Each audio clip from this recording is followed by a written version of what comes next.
مجلس اتحاد المسلمین کے شریک معتمد جنرل سیکرٹری وہ سابقہ رکن اسمبلی جناب احمد پاشا قادری صاحب، شہنشین پر تشریف فرما مجلس اتحاد المسلمین کے تمام اراکین اسمبلی و اراکین قانون ساز کونسل، مجلس اتحاد المسلمین کے غیور صدر و معتمدین، اراکین مجلس اتحاد المسلمین و اراکین بلدیہ، معزز بزرگان قوم اور ملت، ہماری عزتدار ماں اور بہنوں، میں آپ تمام کو مجلس اتحاد المسلمین کی 66 یوم تاسیس پر اپنی جانب سے اور مجلس اتحاد المسلمین کے تمام اراکین کی جانب سے آپ تمام کو مبارکباد پیش کرتا ہوں، اور مجھے یقین ہے کہ انشاءاللہ تعالی اللہ سبحانہ و تعالی اپنے فضل اور کرم سے مجلس اتحاد المسلمین کو صبح قیامت تک آباد اور شاداب رکھے گا۔ مجھے یقین ہے کہ انشاءاللہ تعالی اللہ سبحانہ و تعالی نبی کریم صلی اللہ علیہ وسلم کے صدقہ طفیل میں اس جماعت کی طاقت کو نہ صرف تلنگانہ، بہار یا مہاراشٹر بلکہ انشاءاللہ تعالی ہندوستان کی سب سے بڑی ریاست اتر پردیش اور دیگر ریاستوں میں بھی انشاءاللہ تعالی اللہ مجلس اتحاد المسلمین کو اپنی کامیابیوں سے ہمکنار کیا، اور بھی مستقبل میں انشاءاللہ تعالی اللہ مجلس اتحاد المسلمین کو کامیابی سے ہمکنار کرے گا۔ ہم 66واں یوم تاسیس منا رہے ہیں، اور الحمدللہ آج کا دن ہم کو موقع دیتا ہے کہ ہم اپنے مجلس کے ان مرحوم قائدین کو یاد کریں جنہوں نے 66 سال پہلے فخر ملت علیہ الرحمہ عبدالواحد اویسی کی قیادت میں مجلس اتحاد المسلمین کی شروعات کی۔ بھائی آپ لوگ نہیں بولیں گے، میڈیا کو اپنا کام کرنے دیجئے، آپ سننے آئے ہیں، بیٹھیے آرام سے۔ 66 سال پہلے عبدالواحد اویسی علیہ الرحمہ نے اور مجلس اتحاد المسلمین کے تمام مرحوم قائدین نے مجلس اتحاد المسلمین کے سیاسی سفر کا آغاز کیا۔ فخر ملت عبدالواحد اویسی علیہ الرحمہ نے مجلس اتحاد المسلمین کا نام مجلس اتحاد المسلمین رکھا۔ عبدالواحد اویسی نے مجلس اتحاد المسلمین کے دستور کو بنایا، اور دستور کو ہندوستان کے آئین، ہندوستان کے سمویدھان کے تابع کیا، اور مجلس اتحاد المسلمین نے اس بات کا اعلان کیا کہ ہم بھارت کی سیاست میں حصہ لیں گے، اور ہمارا مقصد یہ ہے کہ بھارت کے آئین اور سمویدھان میں جو رائٹ ٹو ایکوالٹی کا ذکر کیا گیا ہے، جو فریڈم آف ریلیجن کا ذکر کیا گیا ہے، جو بھارت کی آئین میں اقلیتوں کے لیے جو ان کی بات کی گئی ہے آئین کی دفعہ 29 اور 30 کے تحت، جو بھارت کی پریامبل میں لبرٹی، ایکوالٹی، جسٹس اور فریٹرنیٹی کی بات کی گئی ہے، آزادی، بھائی چارگی، انصاف کی بات کی گئی ہے، ہم اس کو حاصل کریں گے۔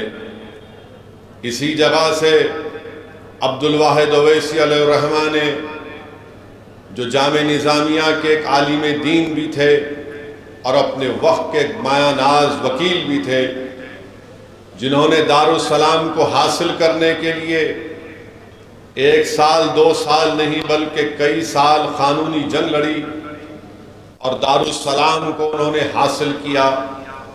تو عبدالواحد اویسی نے دارالسلام کو حاصل کرنے کے بعد نہ صرف مقدمے میں کامیابی حاصل کی بلکہ یہاں پر حکومت کا قبضہ تھا، ان کے اس قبضے کے خلاف عبدالواحد اویسی نے ایک کرایہ حاصل کیا، اور کرایہ حاصل کرنے کے بعد عبدالواحد اویسی علیہ الرحمہ نے یہاں پر دارالسلام کے باہر ملیوں کی تعمیر کی، اور اسی جگہ پر ٹھہر کر مرحوم فخر ملت علیہ الرحمہ نے کہا تھا کہ میری نگاہیں دیکھ رہی ہیں کہ انشاءاللہ تعالی مجلس اتحاد المسلمین کا رکن اسمبلی اس وقت کی آندھرا پردیش کے اسمبلی میں رہیں گے۔ عبدالواحد اویسی نے کہا تھا کہ میری نگاہیں دیکھ رہی ہیں کہ انشاءاللہ تعالی ہمارے اراکین بلدیہ منتخب ہوں گے۔ عبدالواحد اویسی نے کہا تھا کہ میری نگاہیں دیکھ رہی ہیں کہ انشاءاللہ تعالی ہمارے ملک کی پارلیمنٹ میں مجلس کے اتحاد المسلمین کا نمائندہ جائے گا۔ عبدالواحد اویسی نے اپنے خواب کو بیان کیا اور کہا کہ میری نگاہیں دیکھ رہی ہیں کہ ہم ہندوستان کے آئین کی دفعہ 30 کے تحت اقلیتوں کے لیے تعلیمی ادارے قائم کریں گے۔ یہ سب باتیں عبدالواحد اویسی نے اس وقت کہی تھیں جب عوام میں ڈر اور خوف کا ماحول تھا۔ پولیس ایکشن کے پرآشوب دور کے بعد مجلس اتحاد المسلمین نے اپنی سیاسی جدوجہد کے سفر کا آغاز کیا، تو جتنے اس زمانے کے عقل مند رئیس زادے تھے، دولت مند تھے، جو دلی میں بیٹھ کر، جو آج بھی دلی میں بیٹھ کر ہمارا سودا کرتے ہیں، ان تمام نے کہا کہ یہ کون شخص ہے جو دیوانگی کی گفتگو کر رہا ہے اور اس طرح کی باتیں کر رہا ہے، مگر اللہ نے عبدالواحد اویسی کے اس خواب کو پورا کیا۔ اللہ سبحانہ و تعالیٰ نے عبدالواحد اویسی کی جدوجہد میں اللہ نے برکت دی۔ میں لاکھوں سلام پیش کرتا ہوں عبدالواحد اویسی رحمت اللہ علیہ اور ان کے تمام ساتھیوں پر۔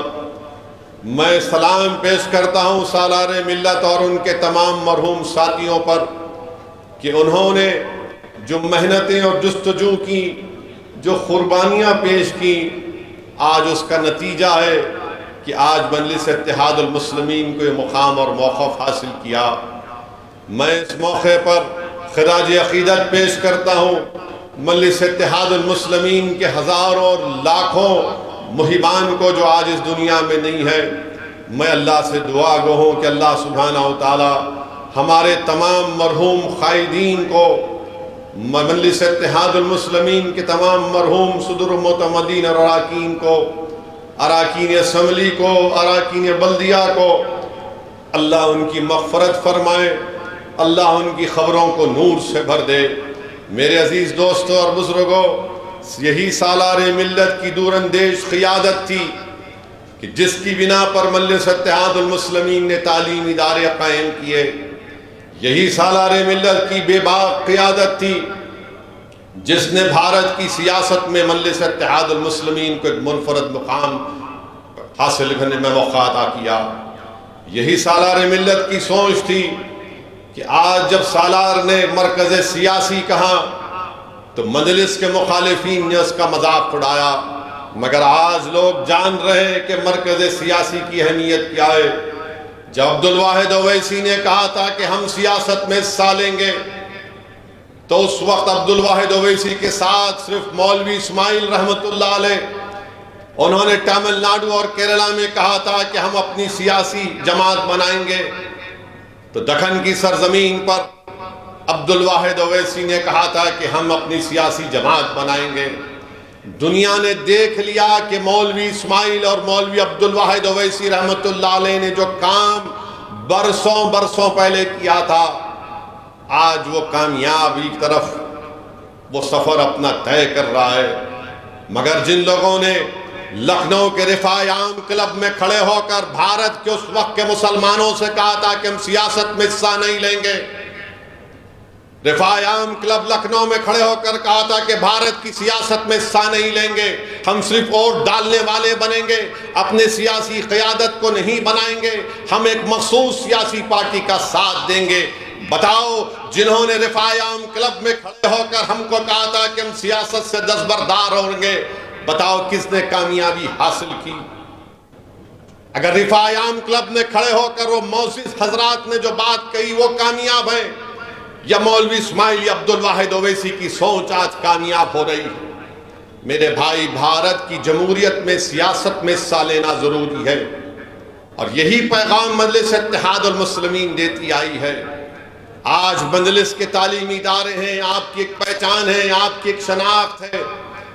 پورا ملک اگر دیکھتا ہے تو آپ کی طرف دیکھتا ہے، مجلس کی طرف، کہ دیکھو مجلس کیا بولتی ہے اس مسئلے کے اوپر۔ الحمدللہ، اگر آج اسد الدین اویسی کو جو اللہ نے اپنے فضل سے، اپنے کرم سے، نبی کریم صلی اللہ علیہ وسلم کے صدقے طفیل میں اللہ نے جو مقام دیا، اللہ سبحانہ وتعالیٰ نے اہل بیت کے صدقے میں، پنج تن کے صدقے میں، اولیاء اللہ کے صدقے میں اللہ نے جو مقام دیا، میرے بھائی یہ تمام آپ کی محنتیں ہیں، ہمارے بزرگوں کی محنتیں ہیں۔ لوگ بولتے ہیں اسد الدین اویسی تم سرزمین حیدرآباد کو چھوڑ کر کیوں جاتے ہو؟ میرے بھائی، میں نے اپنے بچپنے میں کہیں پر پڑھا تھا کہ ایک دیوانہ تھا کسی گاؤں میں، جو یہ سوچتا تھا کہ ہم کو اس گاؤں سے دوسرے گاؤں کو جانے کے لیے 3 پہاڑوں کو عبور کر کے جانا پڑے گا۔ تو آخری میں اس نے کہا کہ اب میں ان 3 پہاڑوں کو کاٹوں گا۔ زندگی اس میں گزر گئی، ایک پہاڑ کاٹ دیا، دوسرا پہاڑ کاٹ رہا تھا، اس کا انتقال ہو گیا۔ جب وہ اپنے بسترے مرگ پر تھا تو لوگوں نے اس سے پوچھا کیا کیا تو نے؟ زندگی لگا دی ان پہاڑوں کو کاٹنے میں، دیکھ تو نے کیا حاصل کیا؟ تو اس مرنے والے شخص نے کہا کہ میں جانتا ہوں کہ اب میں زندگی کے آخری منزل کے قریب پہنچ چکا ہوں، مگر میں اطمینان کی موت حاصل کروں گا، میں آرام سے اس دنیا سے چلا جاؤں گا، اس اطمینان سے چلا جاؤں گا کہ 3 پہاڑوں میں سے کم اللہ نے مجھے موقع دیا 1.5 پہاڑ کو کاٹنے کا۔ میرے مرنے کے بعد جو آنے والی نسل آئے گی وہ ان پہاڑوں کو کھاڑ کر پھینک دے گی اور اپنا راستہ بنائے گی۔ تو یاد رکھو، ان پہاڑوں کو ہٹانا آپ کا اور ہمارا کام ہے۔ اگر میں جا رہا ہوں میرے عزیز دوستوں اور بزرگوں، تو آپ کی اتحاد، آپ کی دعائیں، بزرگوں کی سرپرستی، ہمارے مرحوم قائدین کی قربانیاں مجھے پکار کر کہتی ہیں کہ 66 برس پہلے ہم نے اس چراغ کو جلایا تھا، 66 برس پہلے ہم نے 11 مہینے کی جیلوں کو برداشت کیا، 66 برس پہلے جب ہم نے مجلس کے پرچم کو بلند کیا تو ہمارے گھر کے اکاؤنٹ بند کر دیے گئے، ہماری اولاد پر پینے کا پانی بند کر دیا گیا، ہم نے جیلوں کی صحبتیں برداشت کی، ہم نے الزامات کا سامنا کیا، ہم تنے تنہا کھڑے ہو کر وقت کے حکمرانوں سے مقابلہ کیا۔ خبردار، ہماری قربانیوں کو رائگاں جانے مت دینا۔ تم ہماری قربانیوں کو اور ہم کو زندہ سمجھتے ہو تو اس سفر کو لے کر آگے بڑھو۔ یہی میری زندگی کا مقصد ہے کہ جس چیز کی شروعات فخر ملت نے کی اپنے مرحوم قائدین کے ساتھ، جس جماعت کو سالار ملت نے اونچائیوں تک پہنچایا، اب ہمارا اور آپ کا کام یہ ہے میرے عزیز بزرگوں، میرے مجلس کے رفقا، میرے مجلس کے ساتھیوں، ہمارا کام یہ ہے کہ ہم اس کام کو اور آگے لے کر بڑھیں۔ یقیناً الزامات کا سامنا کرنا پڑتا ہے، یقیناً ہم پر انگلیاں اٹھائی جائیں گی، کیچڑ پھینکا جائے گا، مگر میرے بھائی 66 برس پہلے دارالسلام نہیں تھا، 66 برس پہلے یہ تعلیم ادارے نہیں تھے، 66 برس پہلے یہ 44 اراکین بلدیہ، یہ 7 اراکین اسمبلی، 2 رکن پارلیمان، بہار میں آپ کے رکن اسمبلی، مہاراشٹرا میں آپ کے 2 رکن اسمبلی، آپ کے رکن بلدیہ گجرات میں، رکن بلدیہ اتر پردیش میں، مدھیہ پردیش میں، آندھرا میں، کرناٹکا میں کچھ نہیں تھا۔ اس وقت ہمارے مرحوم قائدین نے اس سفر کا آغاز کیا۔ آج الحمدللہ ہمارے پاس یہ تمام چیزیں ہیں، یہ اللہ کا فضل اور کرم ہے کہ ہم نے اس کو حاصل کیا۔ تو ہمارے مرحوم قائدین کو اگر ہم زندہ سمجھتے ہیں، ان کو مردہ نہیں ہونا دینا چاہ رہے اگر ہم، تو ہمارا کام یہ ہے کہ ہم جدوجہد کرتے رہیں۔ یقیناً الزامات تو لگتے رہے اور لگتے رہیں گے، مجھے اس کی کوئی پرواہ نہیں ہے، کیونکہ میرے مرنے کے بعد یہ الزام لگانے والے میری خبر میں نہیں آئیں گے۔ یہ میرے مرنے کے بعد جب حشر کا میدان بنے گا جس میں سب کھڑے ہوں گے، الزام لگانے والے نہیں آئیں گے۔ میرے اعمال اور رسول اللہ صلی اللہ علیہ وسلم کے صدقے طفیل میں مجھے اور آپ سب کو شفاعت ملے گی۔ تو اپنے حوصلوں کو بلند رکھیے، اپنے حوصلوں کو بلند رکھیے، ڈرنے اور گھبرانے کی ضرورت نہیں ہے۔ ہم کو آگے بڑھنا ہے، ہم کو کامیابیاں حاصل کرنا ہے، ہم کو الیکشن لڑنا ہے۔ 66 سال کا سفر، اگر کوئی دوسری سیاسی پارٹی ہوگی تو بولے گی کہ ہم اتنے بار پاور میں آئے، ہم اتنے بار پاور میں نہیں رہے، یہی بتائیں گے آپ کو۔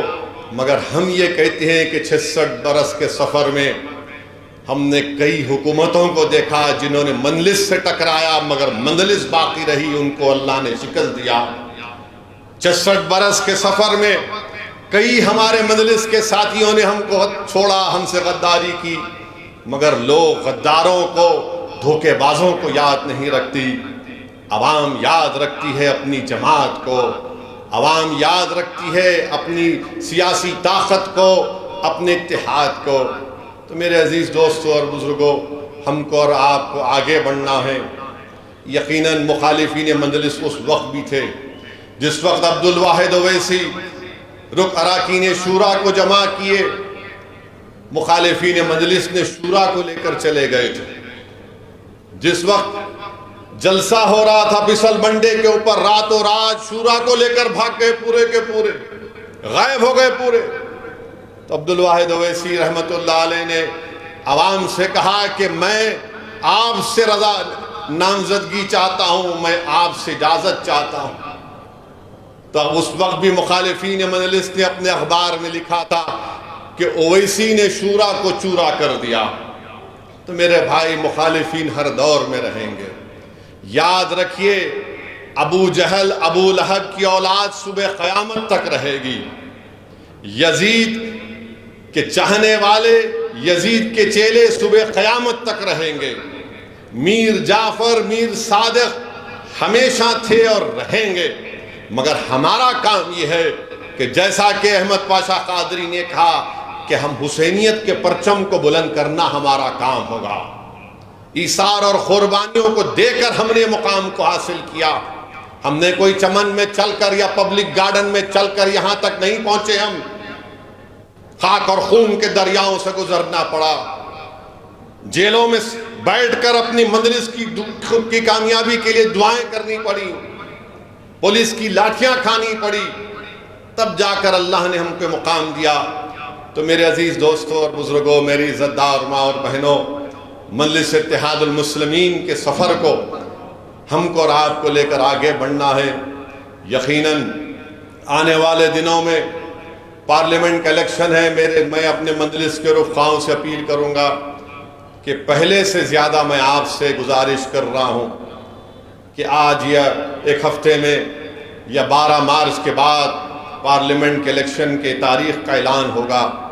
میں آپ سے صرف یہی اپیل کر رہا ہوں کہ 60 دن آپ اور ہم دن رات ایک کر دیں اور مجلس اتحاد المسلمین کی اس کامیابی کو، اپنی برتری کو، اپنے اتحاد کی نشانی کو اور مضبوط کریں، اور مجلس اتحاد المسلمین کو ہم کو کامیابی سے ہمکنار کرنا ہے۔ میں اپنی جماعت کے تمام اراکین سے، صدر و معتمدین سے، معزز صدر و معتمدین سے اپیل کر رہا ہوں، چاہے وہ حیدرآباد میں ہو، اورنگ آباد میں ہو، مہاراشٹرا میں ہو، یا بہار یا سیمانچل کی اس غیور سرزمین پر ہو، یا اتر پردیش میں ہو، میری آپ سے اپیل ہے کہ میں آپ سے 55-50 دن ہم کو محنت کرنا، ہم کو دوبارہ اپنی جماعت کو کامیاب اور کامران کرنا ہے۔ اور میں مخالفین مجلس سے بھی بڑی ادب کے ساتھ ان سے کہہ رہا ہوں، خاص طور سے وہ مخالفین کے لیے جن کو اللہ نے دولت دی، آپ نے اپنی بزنس کے طور پر اپنا ایک پروڈکٹ بنایا آپ نے، اور آپ اپنی دولت کو مجلس کے خلاف استعمال کر رہے ہیں۔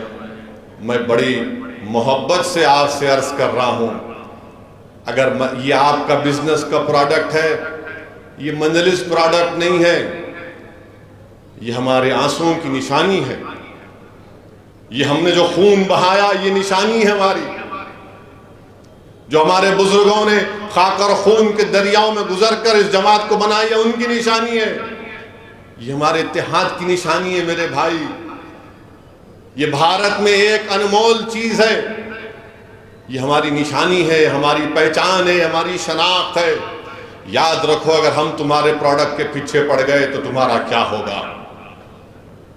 تو سمجھو اس بات کو، اپنے پروڈکٹ پہ بچاؤ، اس کو اور لے کے بڑھو، مجھے کوئی فکر نہیں ہے، مگر یہ میرا نہیں ہے، یہ قوم کی امانت ہے، یہ غریبوں کی امانت ہے، یہ دلتوں کی آواز ہے، کمزوروں کی آواز ہے۔ یاد رکھو، اگر تم اپنے پروڈکٹ کو لے کر مجلس اتحاد المسلمین جیسی چٹان جماعت سے مقابلہ کرو گے تو پروڈکٹ چکنا چور ہو جائے گا، پروڈکٹ چکنا چور ہو جائے گا، جماعت باقی رہے گی۔ میں نہیں رہوں گا، میں زمین کی غذا بن جاؤں گا، مگر جماعت رہے گی انشاءاللہ تعالی۔ تو آپ سے ہم عرض کر رہے ہیں، آپ خوش رہو، مگر میں اس بات کو ہرگز برداشت نہیں کروں گا کہ مجلس اتحاد المسلمین کے خلاف، جمہوریت ہے، اختلاف کرو آپ، مگر یاد رکھو، اگر اختلاف کرنے کے طریقے اگر آپ تبدیل کریں گے تو ہم تو ہر وقت جنگ کے لیے تیار رہتے ہیں، ہم تو ہر وقت جنگ کے لیے تیار رہتے ہیں۔ مجھے کھل کر بولنا پڑے گا کہ تم کس کے اشاروں پر کام کر رہے ہو، اور میں ان سے بھی کہنا چاہ رہا ہوں جو بہت سینہ تان کر بغل میں ہاتھ ڈال کر بول رہے ہیں، پیارے، مجلس اتحاد المسلمین نے MP سیٹ کو 84 میں اللہ نے مجلس کو کامیاب کیا، مخالفین مجلس اتحاد المسلمین نے 96 میں کوشش کی تھی، 2009 میں بھی کوشش کی تھی، مجلس میدان میں تھی، ہے اور رہے گی انشاءاللہ تعالی۔ مجلس 84 میں کامیابی حاصل کی، مجلس 96 میں کامیابی حاصل کی، مجلس 2009 میں بھی کامیابی حاصل کی، اور انشاءاللہ تعالی 2024 میں بھی پہلے سے زیادہ اکثریت کے ساتھ انشاءاللہ تعالی مجلس اتحاد المسلمین کامیابی حاصل کرے گی۔ تم میدان چھوڑ کر نہیں بھاگنا، تم میدان چھوڑ کر نہیں بھاگنا، میں سب سے مقابلہ کرنے کے لیے تیار ہوں، تم بھاگنا نہیں۔ تم بہت باتیں کرتے ہو نا، آؤ اب دکھائیں گے تم کو حیدرآباد کیا ہوتا ہے، تم کو بتائیں گے الیکشن کیسا لڑا جاتا ہے، تمہارے گھر میں گھس کے مقابلہ کریں گے انشاءاللہ تعالی۔ تم اگر یہ سمجھتے ہو کہ ایک بار ہماری کمزوری کا تم نے فائدہ اٹھا لیا، ٹھیک ہے، اب ہم تمہاری کمزوریوں کو دیکھ کر اس کو نکالیں گے، مگر بھاگنا نہیں پیارے، آنا ٹھہرنا، کدھر بھی نہیں جانا، تم کو ایسا گھیرے میں لے کر آئیں گے کہ تم کو مقابلہ ہی کرنا پڑے گا انشاءاللہ تعالی۔ اور تم یہ نہیں بولنا ہم انا کے پیچھے کھڑے ہوئے ہیں، ارے تم انا کو لے کے آؤ، کس کو لے کے آتے، مگر تم چھوڑنا نہیں۔ میرے بھائی، مجلس کی مخالف ہمیشہ تھے، آج اس دنیا میں باز نہیں ہے، چلے گئے اپنے ارمانوں کو لے کر، مجلس کی مخالفت میں اپنے بستر مرگ تک پہنچ گئے، مگر اللہ نے جماعت کو آباد اور شاداب رکھا۔ یہ وہی لوگ ہیں جو مجلس کو کمزور دیکھنا چاہتے ہیں۔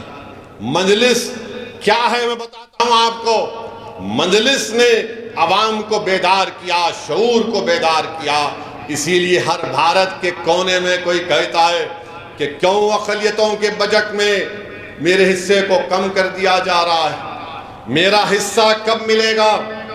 مجلس بولتی کیا کیے؟ ارے مجلس یہ کیے کہ آج عوام کہہ رہی کہ میرے حصے کا کیا ہوگا۔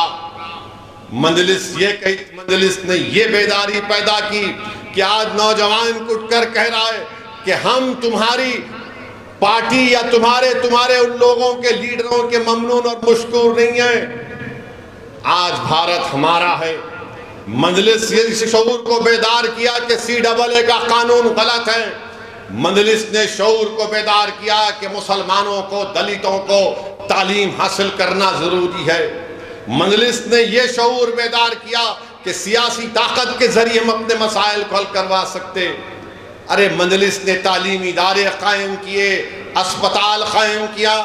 یہ لوگ اسپتال تو چھوڑو، ایک فارمیسی کی دکان نہیں بنا سکتے۔ مجلس تو چھوڑو، یہ کچھ نہیں کر سکتے میرے بھائی۔ یہ الحمدللہ یہ آپ اور ہماری بزرگوں کی اور ہماری محنت ہے کہ مجلس اتحاد المسلمین نے حاصل کیا۔ اور تیسری بات یہ ہے کہ مجلس کے خلاف کیوں ہیں؟ کیونکہ یہ چاہتے ہیں کہ مودی کے اشارے پر، RSS کے حکم پر مجلس کو کمزور کرنا چاہتے ہیں۔ یہ چھوٹی BJP اور ان کے تمام ساتھی جو مجلس کی مخالفت چاہے حیدرآباد یا اورنگ آباد یا سیمانچل میں کرتے ہیں، یہ اصل میں RSS اور BJP کے حکم پر اور یہ نام نہاد سیکولر پارٹیوں کے دم چھلے بن کر یہ نہیں چاہتے کہ تمہاری سیاسی آواز رہے، یہ نہیں چاہتے کہ تمہاری سیاسی طاقت کا قلعہ ہمیشہ بنا رہے۔ یہ تمہارے اتحاد کے دشمن ہیں۔ یہ نفرت کرتے ہیں جب تم سوال کرتے ہو اپنی برابری کا۔ اسی لیے ان کا مقصد ایک ہی ہے کہ اپنی انانیت کو، اپنی انفرادیت کو برقرار رکھنے کے لیے یہ جماعت کو کمزور کرنا چاہتے ہیں۔ ارے تمہاری شخصیت ختم ہو جائے گی، جماعت آباد رہے گی۔ تمہاری انانیت کو مٹیا ملیت کر دے گا اللہ انشاءاللہ تعالی، مگر اجتماعیت کو اللہ برقرار رکھے گا۔ میرے عزیز دوستوں اور بزرگوں، آج آپ دیکھ رہے ہیں کہ پارلیمنٹ کا چناؤ الیکشن ہمارے سروں پر ہے، اور میں ایک بات آپ سے گزارش کرنا چاہوں گا کہ رمضان کا مہینہ آنے والا ہے، سایہ فگن کرنے والا۔ تو ماہ رمضان میں بھی ہم کو نہ صرف روزے رکھنا ہے جو مسلمان ہیں، بلکہ ہم کو اللہ سے اپنے رشتے کو مضبوط کرنا ہے۔ اور رمضان میں ہم کو الیکشن کیمپین بھی کرنا پڑے گا۔ نہیں معلوم تاریخ کب آئے گی۔ اب کوئی یہ بولیں گا ارے بھائی الیکشن کی تاریخ کا اعلان ہو گیا، رمضان میں کیسے کیمپین کریں گے؟ میرے بھائی جب پیٹ میں کچھ نہیں ہوتا نا، انسان اس وقت بہت ایکٹیو ہوتا ہے۔ جب پیٹ میں کچھ ہو جاتا تو نہیں بولتا ذرا آرام کر لے۔ اور رمضان میں ہی ہم کو الیکشن کی انتخابی مہم کو شروع کرنا پڑے گا۔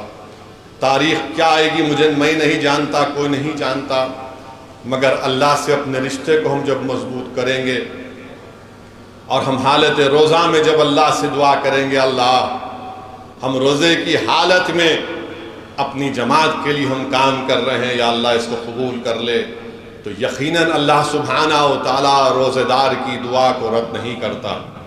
تو میرے عزیز دوستوں اور بزرگوں، رمضان کا مہینہ آ رہا ہے، اس کی قدر کریے، اور انشاءاللہ تعالی ہم ایک پروگرام بنائیں گے کہ کیسے ہم اپنی جماعت کی سرگرمیوں کو، الیکشن کی سرگرمی کو اس ماہ مبارک میں ہم کیسا لے کر آگے بڑھ سکتے ہیں۔ اور مجلس اتحاد المسلمین کی کوشش یہی رہی ہے اور رہے گی کہ تیسری مرتبہ وطن عزیز کے وزیر اعظم نریندر مودی نہ بنے۔ ہماری کوشش یہی رہی کہ BJP اقتدار میں نہ آئے۔ انشاءاللہ تعالی ہم پھر سے کوشش کریں گے، اور مجھے یقین ہے کہ انشاءاللہ تعالی اللہ سبحانہ و تعالی ہماری کوششوں کو قبول کرے گا، اور اللہ سبحانہ و تعالی ہم کو کامیابی سے ہمکنار کرے گا۔ آج BJP کے پاس دکھانے کو کچھ بھی نہیں ہے، BJP کے پاس دکھانے کو کچھ بھی نہیں ہے۔ بے روزگاری نوجوانوں کا مخدر بن گیا۔ اتر پردیش میں 50 لاکھ پولیس کی نوکریوں کے لیے، 50,000 نوکری کے لیے 50 لاکھ نوجوان اپلائی کرتے ہیں۔ کسی ریاست میں 10 پیون کی نوکری کے لیے 3,000 PhD کے لوگ اپلائی کر دیے۔ بھارت میں سب سے زیادہ اگر نوجوانوں بے روزگاری پوری دنیا میں ہے تو وطن عزیز بھارت میں، اور ان میں سب سے زیادہ بے روزگار ہیں تو پڑھے لکھے لوگ ہیں۔ اب بتائیے بھارت کے وزیر اعظم نے کیا کیا، مودی نے کیا کیا؟ تو بولیں گے بھائیوں بہنوں اچھے دن آ گئے، وکشت بھارت ہم نے کر دیا، بھارت کا نام روشن ہو گیا پوری دنیا میں۔ نریندر مودی سے ہم کہنا چاہیں گے کہ آپ نے روزگار نہیں دیا بلکہ بے روزگار بنا دیا نوجوانوں کو آپ نے۔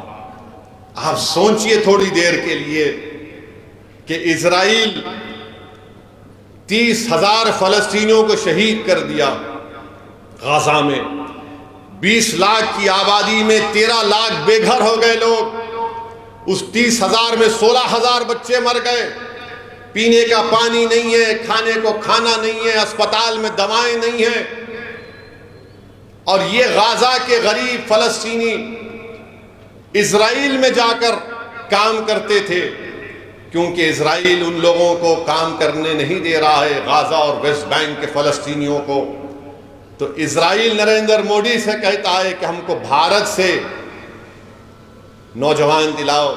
مودی جی یہ کون سا وکشت بھارت ہے کہ اسرائیل میں نوکری کرنے کے لیے جہاں پر جنگ چل رہی ہے بھارت کا نوجوان اپنی جان کو ہتھیلی رکھ کر جا رہا ہے؟ آپ نے روزگار دے دیے، ہزاروں نوجوان بھارت کے کھڑے ہوئے ہیں اسرائیلی کمپنیوں میں نوکری لینے کے لیے، اسرائیل کو جا کر کام کرنے کے لیے۔ کتنا جھوٹ بی جے پی کہتی ہے کہ ہم نے روزگار دے دیا۔ کہاں روزگار دیا آپ نے؟ اگر آپ نے روزگار دیا ہوتا تو ہمارا محمد سفیان نارائن پیٹ کا اور محمد افسان بازار گھاٹ کا کیوں رشیا جاتے؟ وہ گجرات کا ہمارا بیٹا کیوں رشیا جاتا جو آج مر گیا وہاں پر جنگ میں؟ میرے بھائی بے روزگاری بہت بڑا مسئلہ ہے۔ میں بھارت کے نوجوانوں سے اپیل کر رہا ہوں کہ سوچو، سوچ سمجھ کر ووٹ ڈالو۔ یاد رکھو، اگر تم بہکاووں میں آ جاؤ گے، جذبات میں آ جاؤ گے، تو 5 سال تم کو نوکری نہیں ملی اور 5 سال تم کو تکلیف نہ اٹھانا پڑے۔ ہاں، اسد الدین اویسی کا نام لے کر تمہارے دل کو تو خوش کر دیا جا سکتا ہے، مگر تمہارے پیٹ کو خوش نہیں کیا جا سکتا۔ اویسی کی نفرت پیدا کر کے تم کو خوش تو کیا جا سکتا ہے، مگر تمہارے گھر میں چراغ نہیں جلے گا۔ مسلمانوں کو بدنام کر کے تم کو کچھ جھوٹا پیغام تو دیا جا سکتا ہے، مگر تمہارے ماں باپ کے خوابوں کو پورا نہیں کیا جا سکتا۔ ہمارے مسجدوں کو شہید کر کے تمہارے گھر نہیں بن پائیں گے، یاد رکھو۔ میرے عزیز دوستوں اور بزرگوں، یہ بات سب کو سمجھنے کی ضرورت ہے، مگر آج ہم کیا دیکھتے ہیں کہ ہماری شناخت کو ختم کرنے کی کوشش کی جا رہی ہے، مسجدوں کو ہم سے چھیننے کی کوشش کی جا رہی ہے، شریعت پر عمل نہ کرے، یونیفارم سول کوڈ کی بات کی جا رہی ہے، CAA کے قانون کے رولز کو بنا کر ہم کو ہمارے ہی ملک میں کاغذ دکھانے پر مجبور کیا جائے گا۔ میرے بھائی، یہ بات میں آپ سے کہہ رہا ہوں، یہ آپ کو سمجھنے کی ضرورت ہے۔ اور لوگ مجلس کے مخالفین بولتے اسد صاحب اگر خاموش بیٹھ گئے تو اچھا ہوگا۔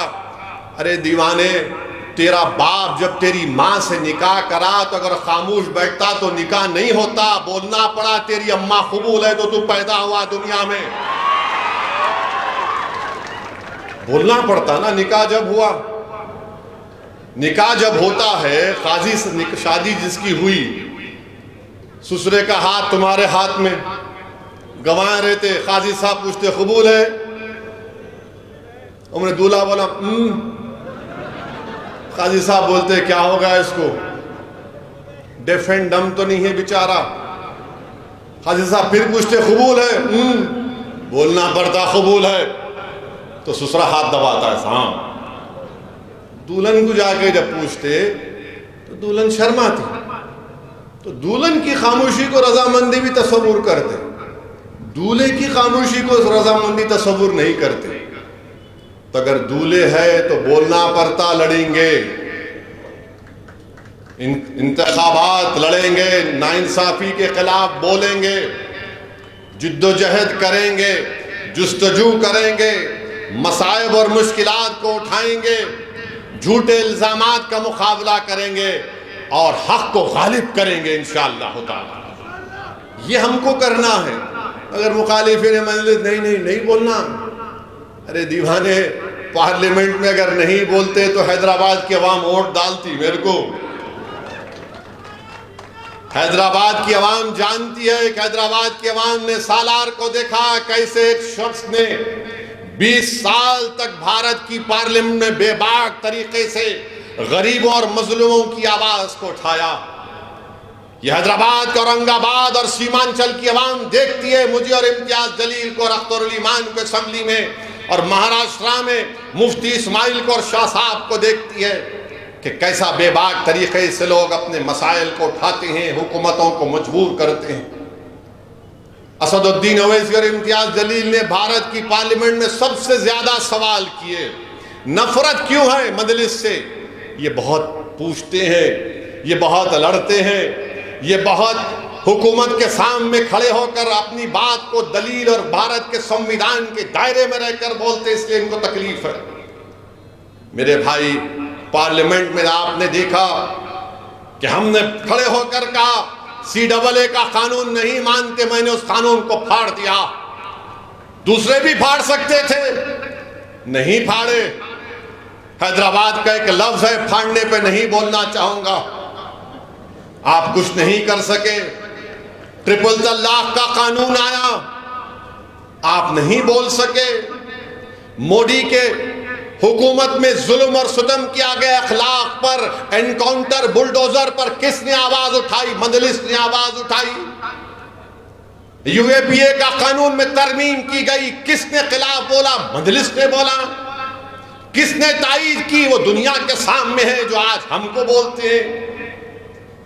میرے بھائی عزیز دوستوں اور بزرگوں، پارلیمنٹ کا آخری دن، اس لوک سبھا کا آخری دن، حکومت نے ریزولوشن لے کر آیا تو کس نے دنیا کے سامنے کہہ دیا کہ 17 دسمبر 1992 کو بھارت کی پارلیمنٹ میں ہم نے ریزولوشن پاس کر کے RSS، وشو ہندو پریشد، بجرنگ دل کو اس ایوان نے کنڈیم کیا تھا بابری مسجد کی شہادت کو۔ پارلیمنٹ میں سناٹا ہو گیا۔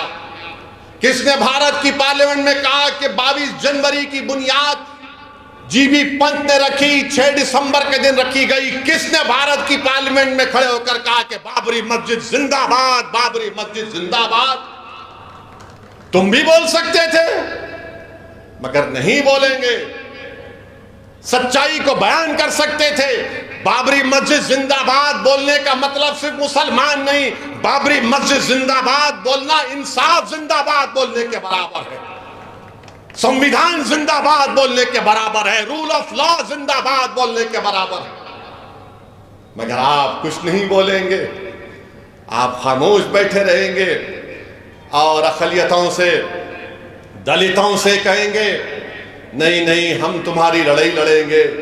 میرے بھائی، آج آپ دیکھ رہے ہیں کہ 5 سال میں مہنگائی آسمان کو چھو گئی، آسمانوں کو چھو گئی مہنگائی، مگر مودی جی پورے دیش میں جا کر بول رہے ہیں وکشت بھارت، یہ ہو گیا، فلاں کر دیے، یہ کر دیے۔ نوجوانوں کو یہ فیصلہ لینا ہے، بھارت کا مستقبل نوجوانوں کا ہے۔ اور نوجوانوں یاد رکھو، جو آج 24 سال سے لے کر 40 سال کے درمیان میں نوجوان ہیں، یاد رکھو یہی 10-15 سال بھارت کے پاس ہیں۔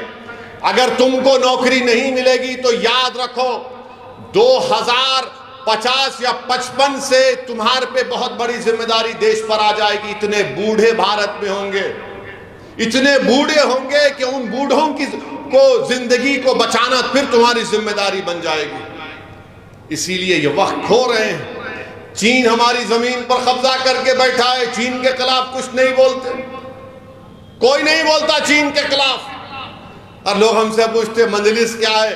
ارے مجلس اصلی ہے، مجلس حیدرآباد اولڈ سٹی ایسا، ارے اولڈ سٹی میں مجلس اصلی ہے، پھر دوسرے کیا ہے؟ نقلی ہے، چائنا کا مال ہے، یہ اصلی ہے۔ چین پر کچھ نہیں بولتے اور ہم کو گالی دی جاتی ہے۔ بی جے پی کے لوگ بولتے روہنگیا یہاں پر، بی جے پی کے لوگ بولتے سرجیکل سٹرائک اولڈ سٹی میں کریں گے۔ بی جے پی کے لوگ بولتے کوئی مجلس کو کے بارے میں بولتا ہم ڈیولپمنٹ کریں گے. ڈیولپمنٹ کا مطلب کیا ہے؟ پب کھول دینا. ڈیولپمنٹ کا مطلب کیا ہے؟ جوئے خانوں کو آباد کر دینا. میرے بھائی ہم ان تمام سازشوں سے جانتے ہیں. یقیناً مجلس اپنی پوری کوششیں کر رہی ہے. ڈیولپمنٹ ہو، وکاس ہو، یہ پورے کام کروائے جا رہے ہیں. اولڈ سٹی کے میٹرو کے سلسلے میں نے چیف منسٹر سے کہا کہ آئیے پرانے شہر میں فاؤنڈیشن سٹون ڈالیے. مہاتما گاندھی بس ڈپو سے لے کر فلک نما تک. تو مجھے بتایا گیا کہ آئندہ ہفتے 7 تاریخ کے دن چیف منسٹر آئیں گے فلک نما پر میٹرو کا فاؤنڈیشن ڈالنے کے لیے. ویلکم. فاؤنڈیشن سٹون بھی ڈالیے اور کام بھی شروع کرائیے. روڈ وائڈننگ کے لیے اور پیسے دیجئے. وہ جو 2 برجز کا افتتاح ہم نے کیا تھا ہاکرز کے لیے، اس کا کام شروع کروائیے. چیف منسٹر نے MLAs کو بلا کر کہا کہ موسیٰ ندی کے اوپر موسی ڈیولپمنٹ پروجیکٹ کا کام کریے. کون روک رہا آپ کو؟ میر عالم تالاب کے اوپر برج کا پلان بنا ہوا ہے، اس کو منظوری دیجئے. اولڈ سٹی میں جیل کو نکالیے. یہ چنچلگڑا جیل کو نکال کر وہاں پر ایک KG to PG کا کمپلیکس بنائیے. یہ جو پیٹلا برج پہ سٹی آرم ریزرو ہے اس کو لے کے جائیے باہر، وہاں پر کچھ کریے. ارے ہم چاہ رہے ہیں ڈیولپمنٹ، مگر ہمارے مجلس کے مخالفین کو عرفان کا جو مریض ہوتا ہے نا، اس کو خالی پیلا دکھتا بیچارے کو. اس کو دکھتا ہی نہیں کچھ بھی. اس کو دکھتا ہی نہیں کچھ بھی. مجلس کے مخالفین اور مجلس کے اراکین میں کیا فرق ہے؟ مجلس کا رکن رات رات بھر محنت کرتا. آج صبح میں 6 بجے 5:30 بجے میرے کو فون آیا ایک بہار کے بیسی کے امام نے کہا کہ میری والدہ کا انتقال ہو گیا، مجھے اپنی والدہ کی لاش کو لے کے جانا ہے بیسی کو. میں نے مجلس کے MLC کو فون کیا کہ جاؤ فوراً نمس کو جاؤ. بیسی کے امام صاحب کی والدہ کا انتقال ہوا، ان کی لاش کے پورا پیپر ورک کراؤ. مجلس کام کرتی، مگر مجلس کے مخالفین کیا ہے؟ میں فیس بک لائیو کر رہا ہوں، آ جاؤ. فیس بک لائیو کرتے، اس کے بعد اپنے آپ کو بولتے میں ارطغرل غازی ہوں. 1 گھنٹے کا فیس بک لائیو اور میں ارطغرل غازی ہوں. اچھا ارطغرل غازی ہیں آپ. 2 گھنٹے کا فیس بک لائیو. ارے دیوانے، یا 66 سال کی محنت ہے یہاں پر، یہ ہمارے خاک اور خون کی قربانیاں ہیں یہاں پر، اور یہ فیس بک لائیو کر کے بڑا تیر مار لیا، بہت کام کر لیا. ایک ڈسپنسری تم نہیں کھول سکتے. تمہارے بڑے لوگ اپنے ارمانوں کو لے کر اس دنیا سے چلے گئے مجلس کو کمزور کرنے کی، مگر ہم میں بھی اپنی کمزوریوں کو دور کرنا ہے. میں میرے اراکین سے اپیل کروں گا کہ غرور مت کریے، اچھا بات کریے، عوام کی خدمت کرنے کے جذبے کو اور مضبوط کریے. اور یاد رکھیے، ہم نے جو ہمارے بزرگوں سے سیکھا، کوئی دارالسلام کو آئے یا کوئی آپ کے پاس آئے، وہ انسان ہے. مذہب مت دیکھو، مذہب مت دیکھو. کوئی ہندو ہوگا، دلت ہوگا، مسلمان ہوگا، نہیں ہوگا، عیسائی ہوگا، بیکورڈ کلاس کا ہوگا، مگر انسان ہے، اس کا کام کرنا پڑے گا. اور یہ دارالسلام گواہ ہے کہ یہاں پر ہم بیٹھ کر بلا لحاظ و مذہب ملت کام کرتے آئے ہیں اور انشاءاللہ تعالیٰ کام کرتے رہیں گے. تو میری آپ تمام سے اپیل ہے. ہاں ایک اور بات بولنا بھول گیا، یہ آج کل یہ اتراکھنڈ میں UCC کا قانون لایا گیا. ارے کیا قانون ہے وہ؟ اس میں ہمارے ہندو بھائیوں میں، نارتھ میں زیادہ، ساؤتھ میں نہیں، ان کے پاس شادی نہیں ہو سکتی اگر کوئی ماں کا رشتہ دار رہا یا باپ کا رشتہ دار رہا. پروہیبیٹڈ میرج بولتے. آپ ہم پہ ڈال دیے. ہمارے پاس شادی ہوتی مسلمانوں میں، ساؤتھ میں بھی ہندو بھائیوں میں ہوتی، مگر اتراکھنڈ میں بولے نہیں کرنا شادی. اور آپ نے کہا کہ 2010 میں جس کی شادی سب رجسٹر کرنا. اب جس کی شادی ہو گئی اپنے رشتہ داروں نے کیا کرنا؟ میں نریندر مودی جی سے پوچھنا چاہ رہا ہوں، یہ جو ہندو انڈیوائیڈڈ فیملی کا ٹیکس ریبیٹ صرف ایک ہی کمیونٹی کو کیوں ملتا، مسلمانوں کو کیوں نہیں ملتا؟ دیجئے نا. 3,000 کروڑ روپیہ آپ نے دے دیا, اس میں ٹیکس ریبیٹ میں میرے کو بھی دو. میرے عزیز دوستوں اور بزرگوں, اتراکھنڈ میں UCC مقصد ایک ہی ہے کہ مسلمانوں کی مذہبی شناخت کو ختم کر دیا جائے.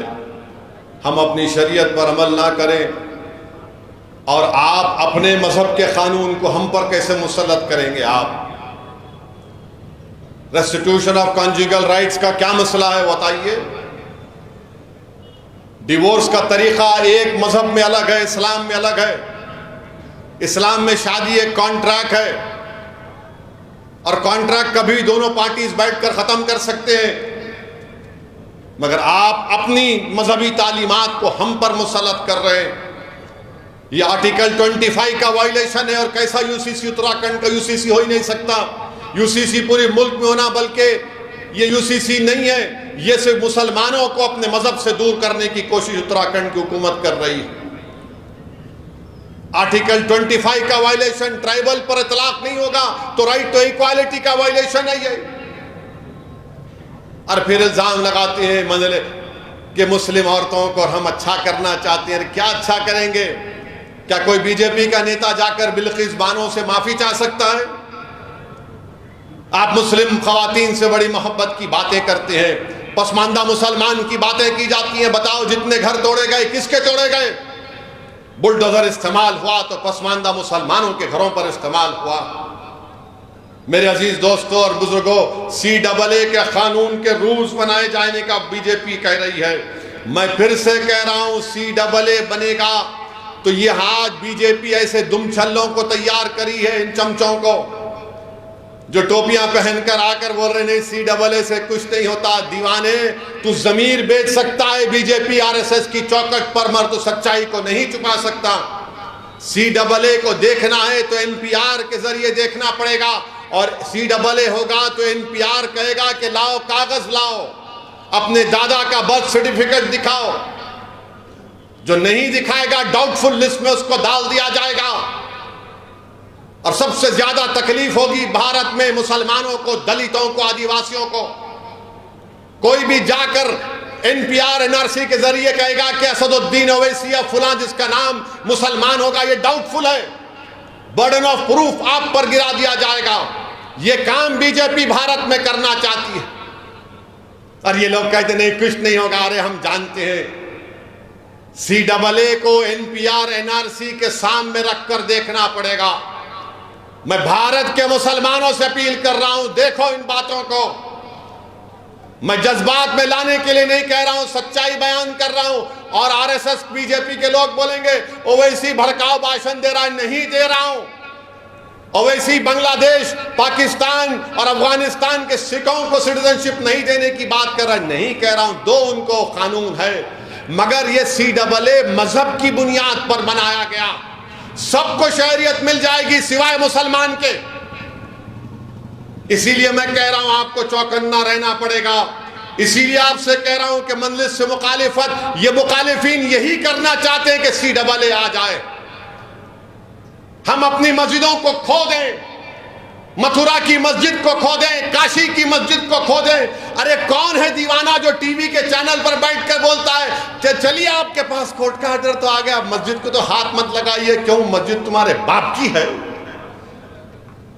مسجد تمہارے باپ کی ہے. تمہارے اماں کی جہیز میں مسجد آئی تھی جو تم ٹی وی چینل پر بیٹھ کے بولتے ہیں. دیوانے سمجھ, اپنے ایمان کا سودا کرنا ہے کر لے, تجھے ضمیر بیچنا ہے بیچ لے, مگر مسجد کا تو سودا مت کر. یہ ویسے لوگ ہیں, نہیں کہ کر لو کر لو. میرے بھائی, متھرا کی جو عیدگاہ ہے 1960s میں مسلمان اور ہندو بھائیوں نے بیٹھ کر تصفیہ کر لیا, ایگریمنٹ کیا. مسلمانوں نے 8 ایکڑ زمین دی, اور اس ایگریمنٹ پر سنی وقف بورڈ کی اجازت سے کورٹ میں ایگریمنٹ داخل ہو. ہندو بھائیوں کی طرف سے ایگریمنٹ میں کون سائن کیا؟ پنڈت مالویہ نے سائن کیا. اب یہ آج کل کے یہ جو لوگ ہیں, کیا پنڈت مالویہ سے بڑے ہندو ہیں وہ لوگ؟ جو بات مسلمان اور ہندوؤں نے بیٹھ کر طے کر لی ختم کر لیا مسئلے کو، آج 2023 میں اب اس کو شروع کر دیے، اور بار بار آپ کو بولتے تو دیکھو کاشی میں اس کا دیکھو کیسا ہے فوٹو. ارے دیوانے اس زمانے میں یوزڈ جو مٹیریل بچا اس کو استعمال کرتے تھے. اس سے کیا ثابت کر رہے آپ؟ کیا ثابت کرنا چاہ رہے آپ؟ میں نے جب کہا تھا حیدرآباد میں اپنی مسجدوں کو بچاؤ، اس کو آباد رکھو، تو یہ مجلس کے مخالفین شروع ہو گئے، اویسی دیکھو جذباتی بات کر رہا ہے. ارے تمہارے سامنے نظر نہیں آیا دلی کے 600 سال پرانی مسجد کو توڑ دیا گیا، قبرستان جو بازو تھا اس کو توڑ دیا گیا. ایسا توڑے قبرستان کو کہ وہاں کے لوگ بتا رہے کہ خبروں کا کفن نکل کر باہر آ گیا ہڈیوں کے ساتھ. یہ ہو رہا ہے. میری بات کو سمجھو. آپ کو اپنی طاقت کو مضبوط کرنا پڑے گا. سنہری باغ کی مسجد پارلیمنٹ سے قریب ہے. جب کبھی پارلیمنٹ کا سیشن چلتا ہے، جب وہاں سے پرائم منسٹر کا اگر کانوائے جاتا ہے یا بڑے منسٹر کا جاتا ہے، تو اس وقت مسجد میں نماز نہیں ہوتی. کہ دوسری عبادت گاہوں کے سامنے سے جب پرائم منسٹر کا کانوائے جاتا ہے تو وہاں پر عبادت گاہوں میں عبادت نہیں ہوتی. یہ بتانا چاہ رہا ہوں آپ کو میرے بھائی. کیا یہ بھارت میں ایسا ہوگا؟ کتنا نشانہ بنائیں گے ہم کو آپ لوگ؟ 500 سال پہلے ایسا ہوا. ارے دیوانے پشپمترا سنگا کو کیا بولیں گے؟ کشمیر کے راجہ ہرش کو کیا بولیں گے؟ ان سے بھی تو انصاف کرو. پشپمترا سنگا کی بات کرو، راجہ ہرش کی بات کرو. نہیں، اسد الدین اویسی تم بولو مغلوں کے بارے میں، میں بولوں مغلوں کے بارے میں. بریانی غپا غپ کھاتے وہ کیا ہے؟ ہر چیز میں مذہب کو جوڑ دو، نفرت پھیلاؤ مسلمانوں کے بارے میں. اور مجلس کے مخالفین بھی انہی کے ساتھ ملے ہوئے ہیں. مجلس کے مخالفین اس ایجنڈے کو پورا کرنا چاہتے ہیں، چاہے حیدرآباد ہو، اورنگ آباد ہو، یا سیمانچل کی غیور سرزمین ہو. اور پھر اب ایک نیا مسئلہ شروع کرے. غزوہ ہند. میرے پاس ایک صاحب آئے تھے، دل کی بھڑاس پوری نکالا ان کے سامنے میں. بلا تم میرے سامنے بیٹھ کر غزوہ ہند کی بات کر رہے. میں نے ان سے پوچھا تم کو معلوم مولانا کفایت اللہ کافی کون تھے؟ تو حسب عادت یہ سنگیوں کو کچھ نہیں معلوم. بولے کون تھے انہوں مولانا؟ ملا مولانا کفایت اللہ کافی مجاہد آزادی کے تھے، مراد آباد کے تھے. انگریزوں کے خلاف جہاد کا فتویٰ دیا، پیر طریقت تھے. اور جب مولانا کفایت اللہ کافی نے فتویٰ دیا تو انگریز اتنا مارتے تھے ان کو کہ ایک مرتبہ انگریزوں نے مولانا کفایت اللہ کے اس جسم کے اوپر استری چلا دی، گرم استری چلا دی، پورا جسم لہو لہان کر دیا. اور جب مولانا کفایت اللہ کافی رحمت اللہ علیہ کو پھانسی کی سزا دی جا رہی تھی تو سنو جو غزوہ ہند کی بات ہم سے پوچھنا چاہتے ہیں، مولانا کفایت اللہ کافی کی زبان پر کیا تھا؟ پھانسی کا پھندا تھا، عاشق رسول تھے. مولانا کفایت اللہ کافی کے زبان سے یہ نعت نکل رہی تھی کہ کوئی گل باقی رہے گا نہ چمن رہ جائے گا، پر رسول اللہ کا دین حسن رہ جائے گا. مولانا کفایت اللہ کافی کے زبان سے نعت نکل رہی تھی، اور مولانا کفایت اللہ کافی کہہ رہے تھے کہ نام شہان جہاں مٹ جائے گا، لیکن یہاں حشر تک نام پنجتن رہ جائے گا. مولانا کفایت اللہ کافی پھانسی کا پھندا گلے میں پڑ گیا. مولانا کفایت اللہ کافی نے اپنی زبان سے کہا سب فنا ہو جائیں گے کافی، لیکن حشر تک نعت حضرت کا زبانوں پر سخن رہ جائے گا. تم غزوہ ہند کی بات ہم سے کرتے ہو؟ یہ مولوی اسماعیل جو مکہ مسجد کے امام تھے، جنہوں نے انگریزوں کے خلاف لوگوں کو جمع کیا، رمضان کے مہینے میں جمعے کا خطبہ دیا اور کہا سلطان بازار چلو وومن ریزیڈنسی، انگریزوں کے خلاف لڑنا ہے. کالا پانی کا سب سے پہلا مجرم جو بھارت کے مسلمانوں سے غزوہ ہند کی بات کرے، سنو بے شرمو جو ہماری وفاداریوں پر شک کرتے ہیں. بھارت کی آزادی کی جنگ میں پہلا کالا پانی کی سزا کاٹنے والا حیدرآبادی تھا۔ غزوہ ہند کی بات پوچھنے والوں بے ایمانوں، فضل حق خیرآبادی کون تھا جس نے انگریزوں سے سودا نہیں کیا؟ غزوہ ہند کی بات کرنے والے پوچھو، بتاؤ ان کو، مالٹا کی جیل میں تم تھے، تمہارا باپ تھا؟ مولانا محمود الحسن حسین احمد مدنی تھے وہاں پر، سردی میں کھلے میدان میں رکھ دیا گیا کئی مہینے ان کو۔ جوہر برادران کون تھے؟ ایک کا تو انتقال ملک سے باہر ہو گیا، اللہ نے ان کو، ان کے جسم کو اجازت دی تدفین کرنے کی بیت المقدس میں۔ غزوہ ہند کی بات ہم سے کرتے ہو؟ شرم کرو بے ایمانو، تم اتنی نفرت کر رہے ہو مسلمانوں سے، کیا تم بھول گئے بریگیڈیئر عثمان کون تھا؟ کون تھا بریگیڈیئر عثمان جو پاکستان کے خلاف لڑ کے اپنی جان کی شہادت دے دیا؟ غزوہ ہند کی بات ہم سے کرنے والا بتاؤ، وحدار عبد الحمید کون تھا؟ کس کی ماں کی کوکھ سے پیدا ہوا تھا؟ میرے عزیز دوستوں اور بزرگوں، پھر ایک اور بات بولتے ہیں کہ مسلمان بچے بہت پیدا کر رہے، جھوٹ ہے، جھوٹ ہے۔ میں اس لیے کہہ رہا ہوں کہ کبھی یہ لوگ اگر بولے، ان سے کہہ دینا کہ مسلمانوں میں جو گروتھ ریٹ ہے، گروتھ ریٹ مسلمانوں کا گرا ہے، ہمارے ہندو بھائیوں کا بھی گرا ہے۔ فرٹیلیٹی ریٹ ہمارے بہنوں کا، بیٹیوں کا، ہندو اور مسلمانوں کے فرٹیلیٹی ریٹ میں خالی 0.4% کا فرق ہے۔ یہ B J P R S S بولتی ہے، مخالف مجلس بھی ان کے ہاتھ میں ہاتھ ملا کر ہاں ہاں ہاں کرتے۔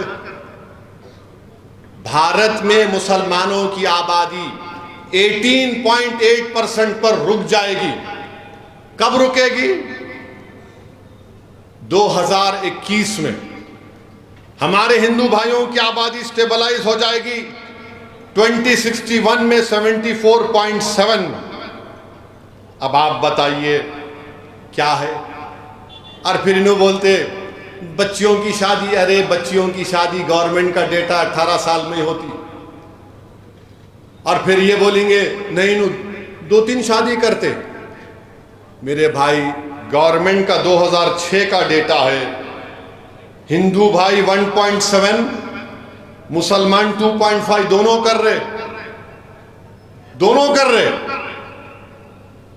اب جو کر کے نہیں رکھتے ان کو کیا بولیں گے؟ سمجھے؟ نہیں سمجھے تم؟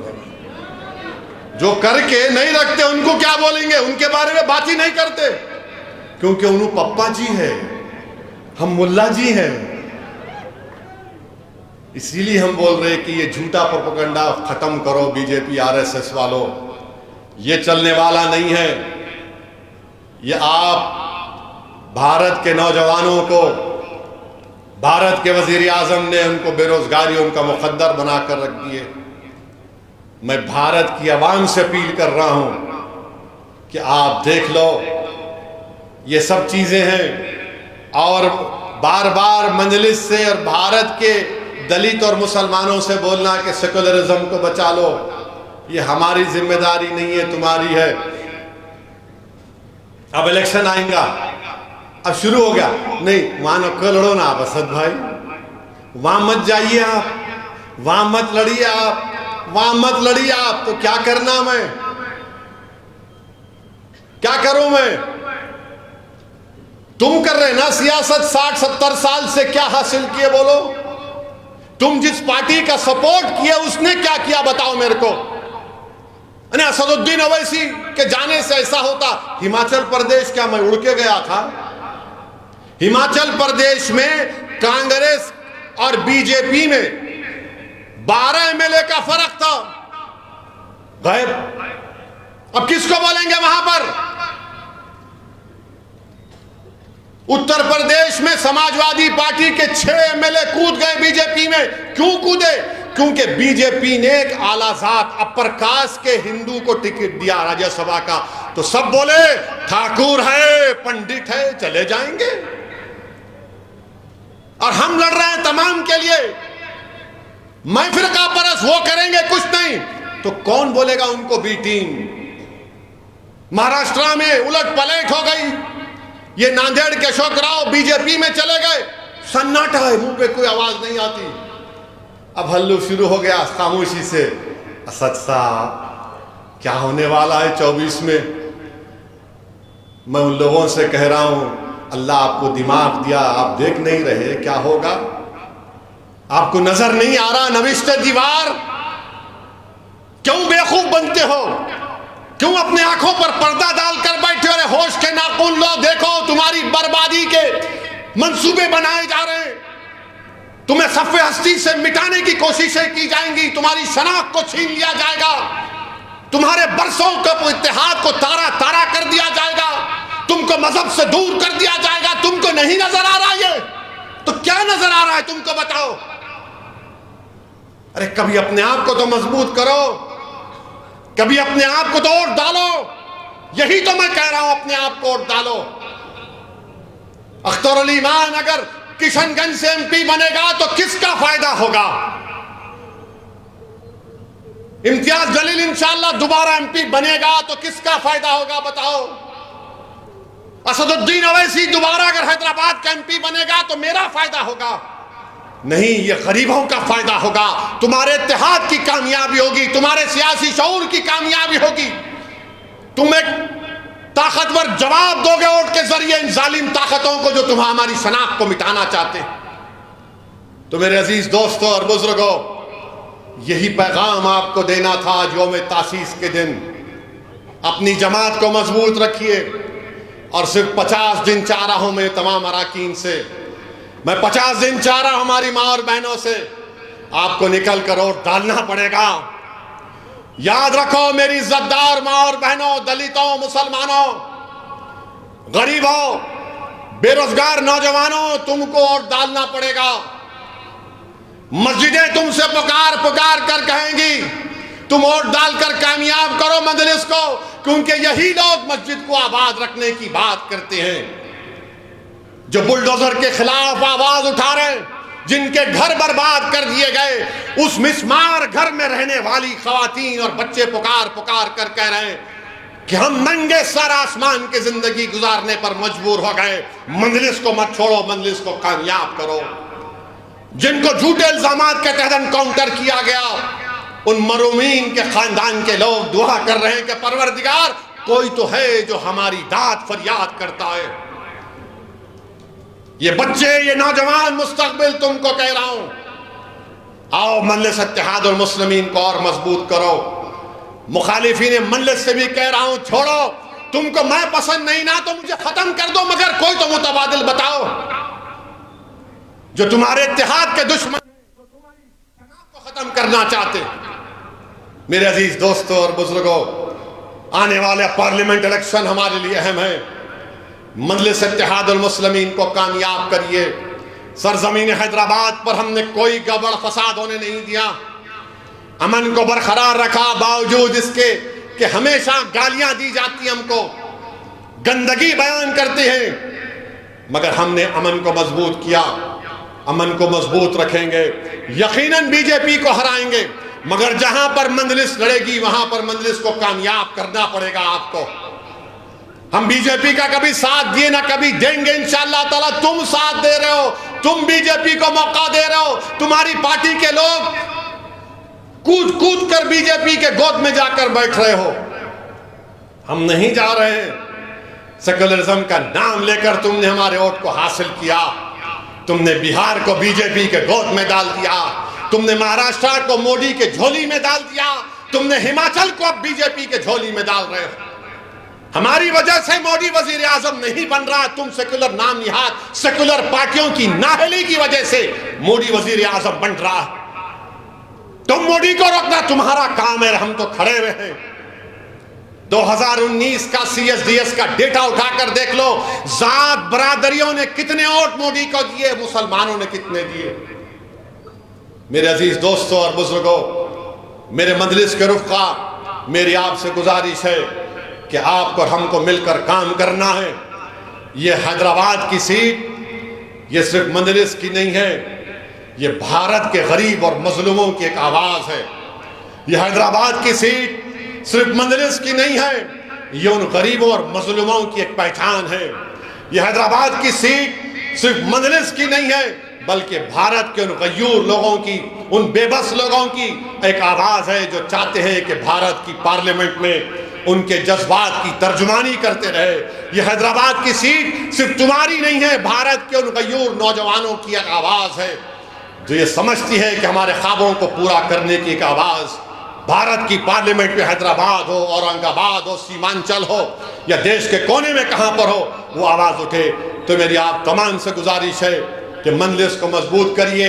اور میں آخر میں جناب سنبھل کے رکن سابقہ رکن پارلیمان جناب شفیق الرحمان برق کو بھی ان کو خراج عقیدت پیش کرتا ہوں کہ حضرت بڑے بے لوث خدمت گزار تھے، بے باک ایم پی تھے برق صاحب۔ میری اللہ سے دعا ہے کہ اللہ سبحانہ و تعالیٰ ان کی مغفرت فرمائے۔ شفیق الرحمان برق صاحب رحمت اللہ علیہ سالار ملت کے ساتھی تھے، اور میں نے ان کو کئی مرتبہ پارلیمنٹ میں دیکھا کہ بے باک طریقے سے ملت مظلومہ کی ترجمانی کرتے تھے۔ اور ہم نے ایک مرتبہ ان کے پوتے کو بھی ٹکٹ دیا تھا اسمبلی کے الیکشن میں، تو برق صاحب کے ساتھ کئی جلسوں کو مجھے مخاطب کرنے کا موقع ملا۔ یقیناً برق صاحب کی کمی نہ صرف سنبھل کی عوام کو محسوس ہوگی، بلکہ ہر اس شخص کو محسوس ہوگی جو پارلیمنٹ میں اپنی بے باک آواز کو سنتا تھا۔ میری اللہ سے دعا ہے کہ اللہ شفیق الرحمان برق صاحب کی مغفرت فرمائے، ان کے افراد خاندان کو اللہ صبر جمیل عطا کرے۔